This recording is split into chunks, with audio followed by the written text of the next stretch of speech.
सो कहानी इस तरह से है कि एक परिवार है जो बैतलहम में रहता है।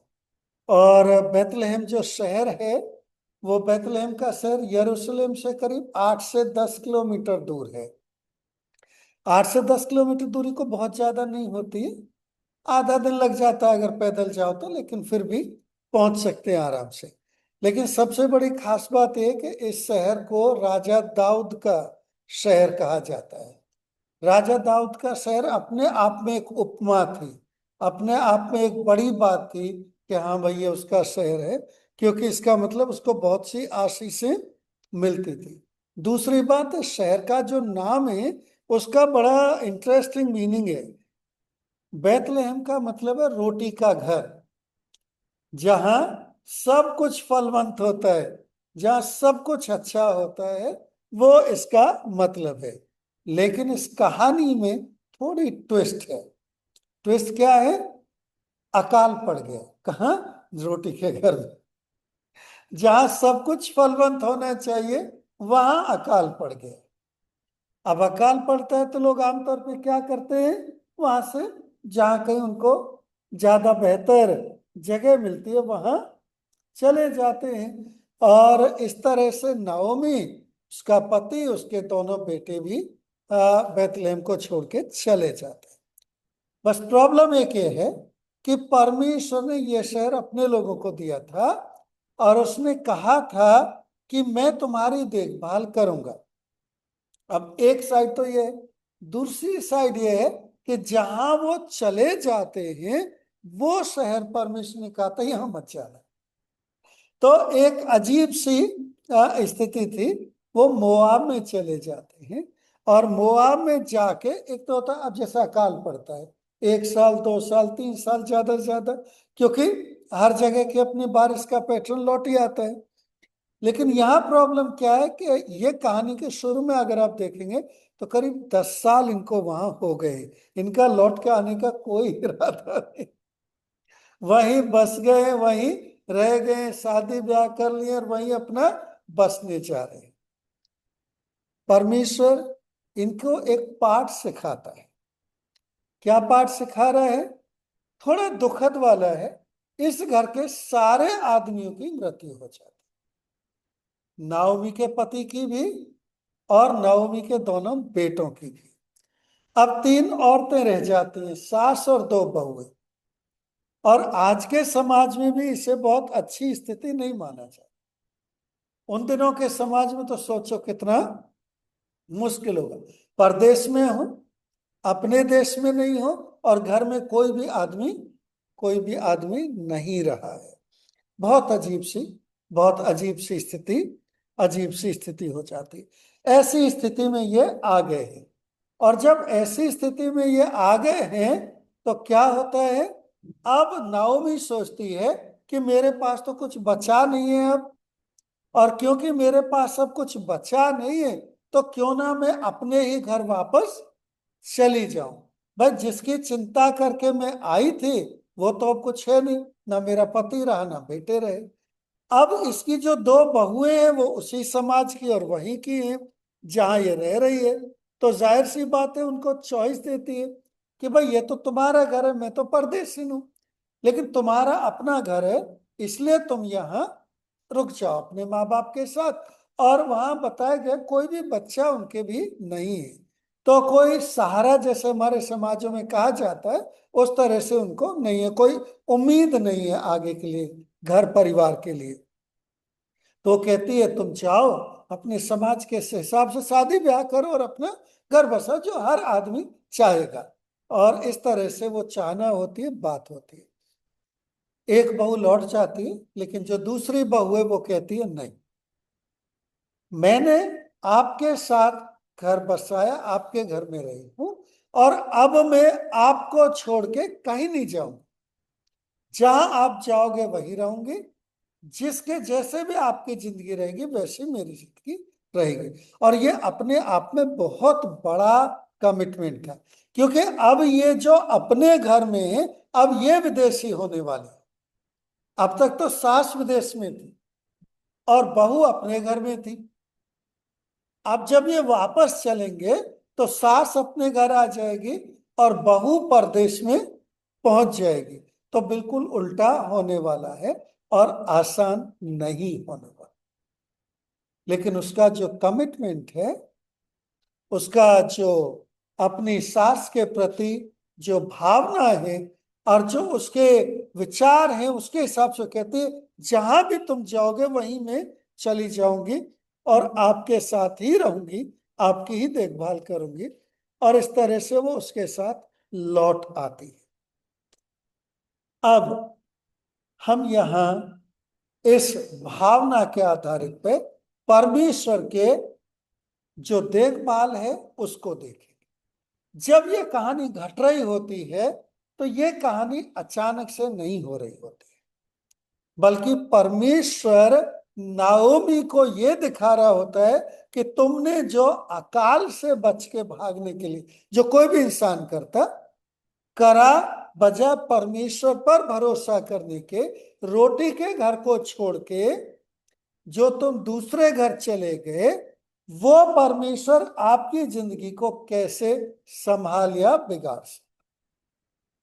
जहां दुनिया की रीति से गए वहां दुनिया की रीति से सब कुछ खत्म हो गया। अब जब वापस परमेश्वर पर भरोसा करके आ रहे हैं तो परमेश्वर यहाँ किस तरह से उनके परिवार को फिर बनाता है, कैसे उस परिवार को बांधता है और कैसे उस परिवार को आगे बढ़ाता है। तो क्या होता है फिर, ये वापस आ जाते हैं, रोटी के घर में वापस पहुंच गए। अब जब हम यहाँ पहुंच रहे हैं और इसके पहले हम ये देखें कि हम क्या सीखते हैं, एक बात को हम थोड़ा जनरली देखते हैं। ये जो दुनिया जिसमें हम रहते हैं इसमें हमारी दो तीन बातें होती हैं जिनको हम चाहते हैं। एक ये चाहते हैं कि हमारे घर परिवार में जो दुनियावी हमारी जरूरत है वो पूरी, हम सब चाहते, हम सबकी इच्छा होती है कि हमारे बच्चों के लिए, हमारे घर के लिए, हमारी जरूरतों के लिए कम से कम जो हमारी जरूरतें हैं, सोच तो कभी किसी की पूरी नहीं होती, लेकिन जो हमारी जरूरतें पूरी हो जाए। और उसके लिए हम कई बार एक जगह से दूसरी जगह जाते हैं। दूसरी जो हमारी जरूरत होती है, हमारी आत्मिक जरूरत। जब हमारी आत्मिक जरूरत होती है तो उसके लिए भी हम एक जगह से दूसरी जगह जाते हैं, उसको देखते हैं। अब इन दोनों भाग दौड़ में कई बार आत्मिकता हार जाती है और जो शारीरिक जरूरतें हैं वो आगे बढ़ जाती। आत्मिकता के सेक्रीफाइस पे, आत्मिकता को बलिदान करके हम लोग शारीरिक जरूरतों के लिए मुड़ जाते हैं। बहुत सी बार ऐसा होता है। और यहां हम नवमी की कहानी में देखते हैं कि अगर परमेश्वर के हिसाब से चलें तो कैसे वो दोनों जरूरतों को एक ही जगह में पूरा कर देता है। दोनों जरूरतों को एक ही जगह में पूरा कर देता है, वो भी उस जगह में जहां अकाल पड़ा था, यानी जहां कोई उम्मीद नहीं थी, जहां किसी भी तरह की ये सोच नहीं थी कि भाई यहां से हमें रोटी मिल सके, वहां। और इंटरेस्टिंग बात यह है कि जब वे वापस आते हैं तो उसी जगह में जहां अकाल पड़ा था, इन्हीं के अपने रिश्तेदार है जो अच्छे से फल फूल। इसका मतलब परमेश्वर ने उनकी देखभाल देखभाल करी थी इस बात को लेके। अब उसके आगे की कहानी को हम लोग देखते हैं। यहां हम लोग इस कहानी को जब देख रहे हैं तो इस कहानी में परमेश्वर के उस योजना को देख रहे हैं जो एक ही जगह में हमारी दोनों जरूरतों को पूरा करता है। उसके हाथ में ही सारी दुनिया, उसके रिश्तेदार वहां हैं। अब ये जब वापस आ गए तो उसके रास्ते में जो कुछ निर्णय हुए, परमेश्वर की जो योजना है, उन पे हम ध्यान देते हैं। तो पहले अध्याय में अगर हम देखें तो लिखा गया कि नाओमी, क्योंकि वहां अकाल पड़ा था और अपने लोगों से दूर, परमेश्वर से दूर रोटी की तलाश में चली गई। और पहले ही अध्याय में 15वीं आयत में तो ये नाओमी की चॉइस थी कि वो रोटी के पीछे परमेश्वर को छोड़ देती है, परमेश्वर की जो योजना है, परमेश्वर के जो वादे हैं उससे फिर जाती है। और उसी अध्याय के 15वीं आयत में उसकी बहू का निर्णय देखते हैं। उसकी बहू का निर्णय क्या है, वो अपना सब कुछ छोड़ के अपनी सास के साथ चलने के लिए तैयार हो जाती है। वो कहती है जहां तुम जाओगी वहीं मैं जाऊंगी, और तुम्हारे साथ ही रहूंगी, और तुम्हारी देखभाल ही करूंगी। ये दो निर्णय हो गए। और 16वीं आयत में जैसे वो कहते हैं तुम्हारा परमेश्वर मेरा परमेश्वर होगा, वो आ जाती है। जब दूसरे अध्याय में हम लोग पहुंचते हैं तो अब ये बैतलहम में आ गए हैं। और बैतलहम में आने के बाद जब वो उसकी सास और वो रहना शुरू कर देते हैं, तो बहू अपने आप उठ के बोलते हैं मैं काम करने जाऊंगी, ताकि मैं आपके लिए खाना वगैरह का इंतजाम कर सकूं। दूसरे अध्याय में एक ऐसी भावना हम लोग देखते हैं उसमें जो बहुत एक्स्ट्रा ऑर्डिनरी है। वो बजाय इस बात के इंतजार करे कि उसकी सास कुछ कहेगी, वो अपने आप खुद अपने कामों को करने के लिए तैयार तैयार हो जाती है। फिर तीसरे आयत में दूसरे अध्याय के हम लोग देखते हैं कि परमेश्वर उसको, क्योंकि परमेश्वर अपनी योजना कर रहे हैं, उसको बोअज के खेतों में लेके जाता है। क्यों क्यों लेके जाता है? क्योंकि इनका अपना खेत, अपने खेत में तो कुछ है नहीं है, बाहर थे तो सूखे पड़े होंगे, अपने खेतों में कोई फसल वगैरह नहीं है, कुछ भी नहीं है। खेत कटाई का समय तो सिला बीनते हैं ना, जैसे हमारे यहाँ नॉर्थ में कहते हैं, तो बाल जो गिर जाती हैं तो उनको उठाते हैं। तो वो ज्यादातर लोग जिनके खेत वगैरह नहीं होते वो आके उनको करते हैं।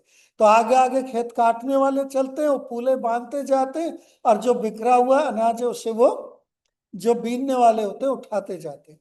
तो वो जाके वहां उसको बीनना शुरू कर देती है। और परमेश्वर की योजना में वो खेत उसी का होता है जो उसके अपने खानदान का है, जो उसका छुड़ाने वाला है, जहां हम इस स्टोरी को आगे देखेंगे। तो उसको पूछता है जब वो आता है खेतों पे, भाई ये पहले कभी देखी नहीं लड़की, ये कौन है जो हमारे यहाँ खेतों में आ रही है? तो बताते हैं जी आपकी जो रिश्तेदार है नओमी, उसकी बहू है जो मोआब से आई है। तो वो उसको बुला के कहता है देखो तेरे बारे में मैंने बहुत सुना है कि तू किस तरह से अपने सेवा कर रही है, किस तरह से खानदान में आई है, सारी बातें। और इसलिए वो अपने नौकरों को कहता है कि जानबूझ के कुछ कुछ गिराते जाना, ताकि उसको ज्यादा ज्यादा मिल सके। और शाम तक हम देखते हैं कि शाम को जब वो उस अनाज को ले जाती है, झाड़ती है, पीसती, बहुत मेहनत का काम है, आसान नहीं है। मुझे अभी भी बचपन से याद है कि सुबह 4 बजे, उस समय ये बिजली वाली आटे की चक्कियां नहीं होती थी, सुबह 4 बजे मम्मी जग जाती थी आटा पीसने के लिए। हम तो खाने के लिए जगते थे लेकिन वो पहले से आटा डेली का डेली करना पड़ता था। और रूथ की स्टोरी में देखिए, वो बीन के लाई है, उसको झाड़ेगी, उसको बुहारेगी, पीसेगी, और फिर शाम का खाना बनेगा। इतनी मेहनत का काम वो कर रही है। तो वो ये सारा करती है। और उसकी सास उसको पूछती है कहाँ गई थी भाई? कि भाई उसके खेत में गई थी, ऐसा आदमी दिखता था। उसने कहा परमेश्वर तुझे सही जगह ले गया, क्योंकि वही हमारा रिश्तेदार है, और वो जरूर कुछ ना कुछ हमारे लिए करेगा। और तब हम क्या देखते हैं, वो जो रिश्तेदार था जिसके खेत में गई थी, वो थोड़ा दूर का था, उससे नजदीक का एक और रिश्तेदार था। सो जब वो जाके उसको, जैसे यहाँ लिखा है, एक वहाँ सिस्टम था कि भाई उसके पैरों में आप बैठ जाओ जाके, जैसे प्रार्थना करते हैं। तो बोझ के पैरों में जाके वो बैठ गई। तो बोझ ने कहा बिल्कुल मैं तेरी देखभाल करूंगा, लेकिन मुझसे पहले किसी और का हक है, मैं उससे भी बातचीत करूंगा। और पंचायत बैठती है, और पंचायत में कहता है भाई पहले तेरा हक है, और वो कहता नहीं जी मैं नहीं कर सकता। कारण क्या था, क्यों उसने मना करा नहीं करने के लिए? यहाँ बहुत इंपॉर्टेंट बात है। क्योंकि सिस्टम ये था कि अगर वो रूथ को शादी करता है, तो जो भी पहला बच्चा होगा, उस पहले बच्चे को सारी जमीन जायदाद चली जाएगी, इसके पास कुछ नहीं बचा। तो बहुत महंगा पड़ने वाला था बहुत महंगा। और इसलिए वो कहता नहीं भाई मेरा घर बर्बाद हो, मैं ये नहीं कर सकता, क्योंकि खर्चा करना होगा, सारा सब कुछ देखना होगा। और बोझ इस बात के लिए तैयार हो जाता है। बोझ कहता है नहीं, हमारे खानदान में कोई ना रहे कि जिसका कोई नाम लेने वाला ना हो। अब इस बात को हमारे हिंदुस्तान में बहुत अच्छे से हम लोग समझते हैं, ये बहुत इंपॉर्टेंट है, बहुत महत्वपूर्ण बात है इसका, कि घर में कोई नाम लेने वाला बाद में होना चाहिए। और ऐसी बहुत कहानियां हमें हमारे समाज में मिलती हैं कि कैसे कई बार डेथ होने की वजह से दूसरे परिवारों में शादियां हुई ताकि उस घर में कोई बच्चा हो सके जो उनका नाम लेने वाला हो सके। इसका एक और दूसरा महत्वपूर्ण इश्यू है, वो ये है कि परमेश्वर जब इनको मिस्र से लेके आया था, तब मिस्र से लाके परमेश्वर ने इनको ये जमीन दी थी और ये कहा था ये जमीन का रिश्ता तुम्हारे साथ है, ये जमीन कभी भी तुमसे दूर होनी नहीं चाहिए। और इसलिए एक सेंटीमेंट था, वो जमीन बेचने की प्रथा नहीं थी, जमीन बेच नहीं सकते थे। हमारे गांव देहातों में आज भी उसको बड़ा सेंसिटिव माना जाता है, खानदानी घर है, खानदानी जमीन है। हालांकि आजकल कोई बहुत ज्यादा उसको नहीं मानता, लेकिन उसको पहले बहुत माना जाता था। तो ये सिस्टम था, इस सिस्टम के तहत ये जो जमीन है जिसको बोआज खरीदेगा इसी को वापस करेगा जो भी पहला बच्चा होगा। तो सारा खर्चा उसको एक्चुअल में बेकार जाने वाला है दुनिया की दृष्टि से। इसलिए जो पहला हक था जिसका वो मना कर देता है। और फिर चौथे अध्याय में हम लोग देखते हैं कि बोझ उसको खरीद लेता है और जब पहला बच्चा होता है तो सब कुछ उसको वापस करके अपने परिवार का नाम उसमें बढ़ाने के लिए उनको देता है।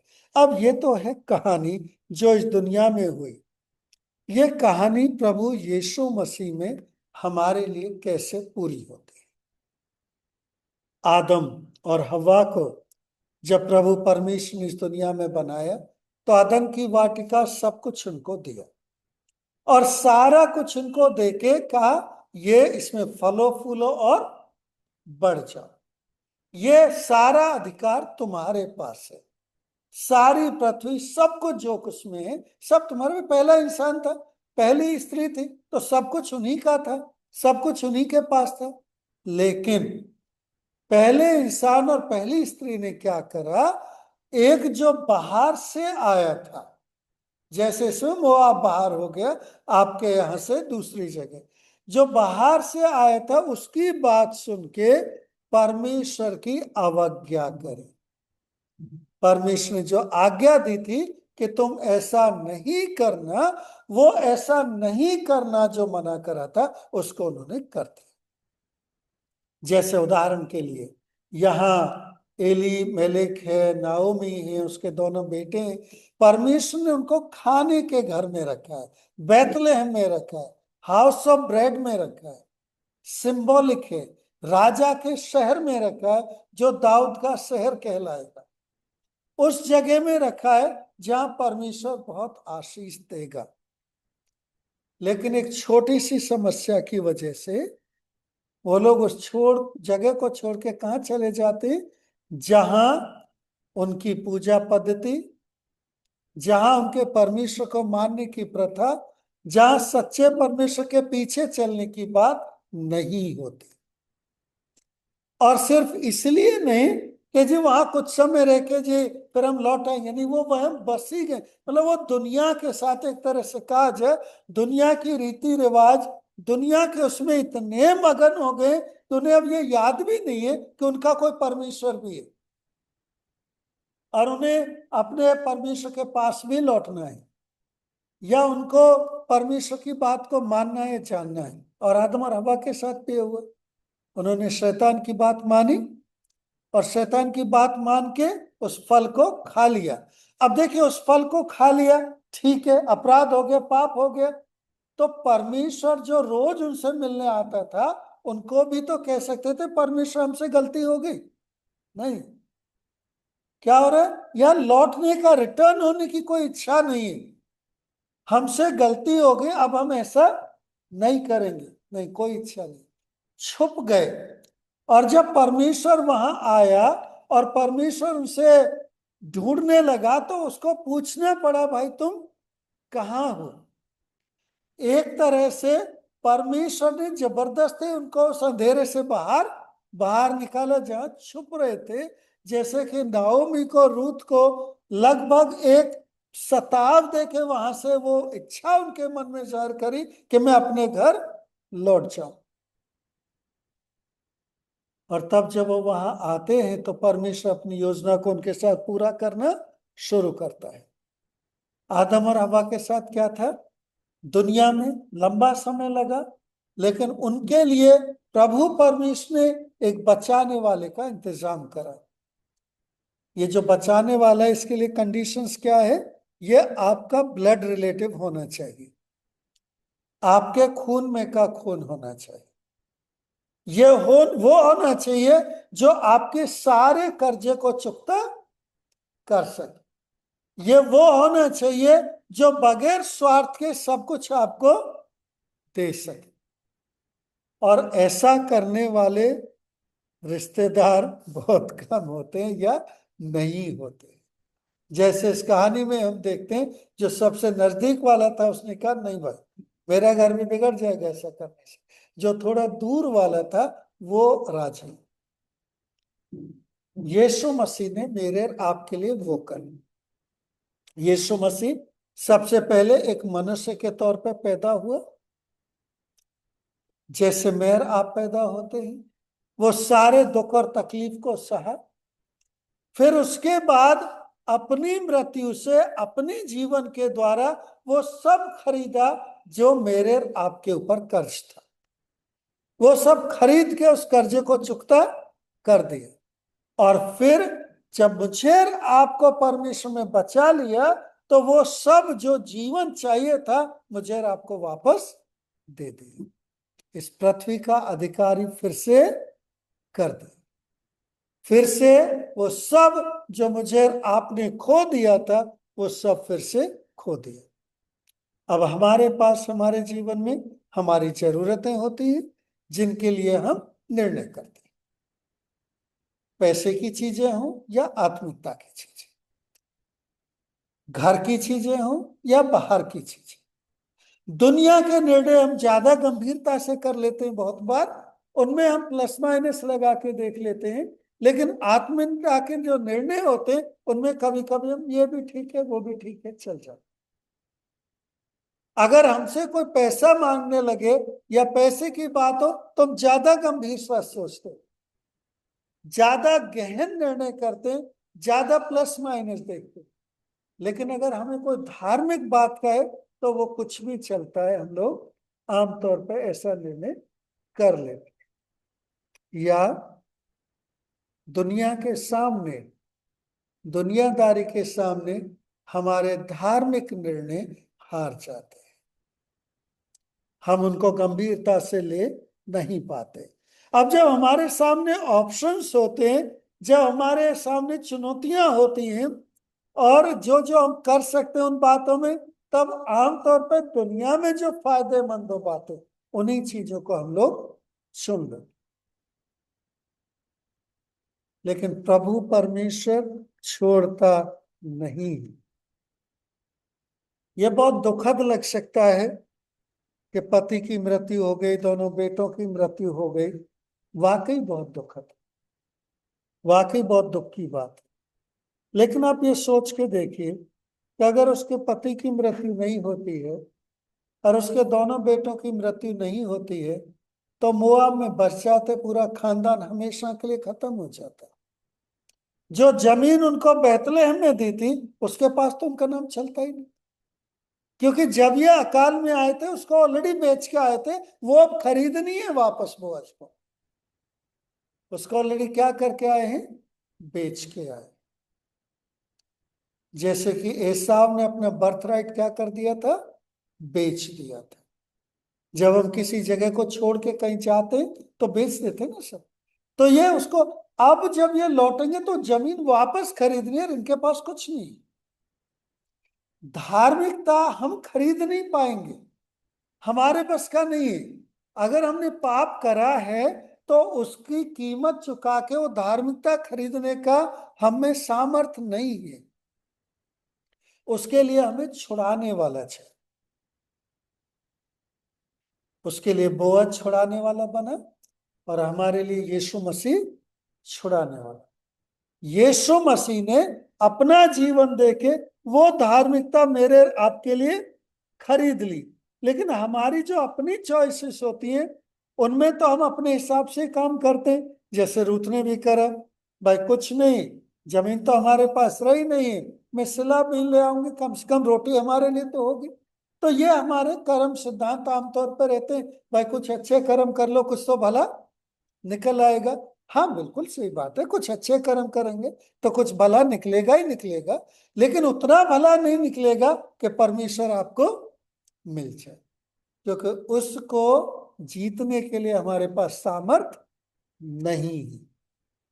लेकिन जब हम कदम उठाते हैं, जब हमारे अंदर ये एहसास होता है, जब परमेश्वर हमारे अंदर काम करता है, तो परमेश्वर उस काम को पूरा भी करता है।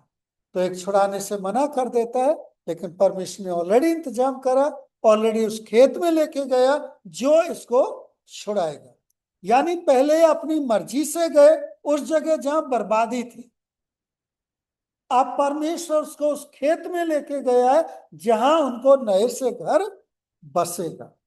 अब जहां परमेश्वर उनको दोबारा से बसाएगा, पूरा खानदान हरा भरा होगा, पूरा खानदान बढ़ता जाएगा, और जहां परमेश्वर अब उनको बहुत आशीष देगा। लेकिन अब परमेश्वर लेके जा रहा है। पहले अपनी मर्जी से, अपने पेट के लिए, अपनी दुनियादारी के लिए कर रहे थे, अब परमेश्वर अपनी योजना उसकी जिंदगी में पूरी कर रहा है। और तब बोअज उसका, जिससे अंग्रेजी में हम लोग कहते हैं किंसमैन रिडीमर, या हिंदी में अगर कहें छुड़ाने वाला रिश्तेदार, या छुड़ाने वाला अपना घर का जन उसके लिए बन जाता है, जो उसके लिए सारी कीमत चुकाता है, उसके घर को बनाता है और उसके खानदान के नाम को स्थापित करता है। अब यीशु मसीह मेरे लिए और आपके लिए किंसमैन रिडीमर तो बन गया, मेरा और आपका भाई, परिवार वाला, या पति, परिवार के जिस भी रिश्ते से हम लोग देखें वो बन गया। उसने अपना जीवन भी दे दिया, उसने अपना सब कुछ न्यौछावर कर दिया, और वो खेत भी दे दिया जिस खेत में मेरी और आपकी जिंदगी चलेगी। वो घर भी बसा दिया जो उजड़ रहा था। मैं और आप क्या कर रहे हैं? क्या मैं और आप उसके चरणों में अपने आप को समर्पित करने को तैयार है?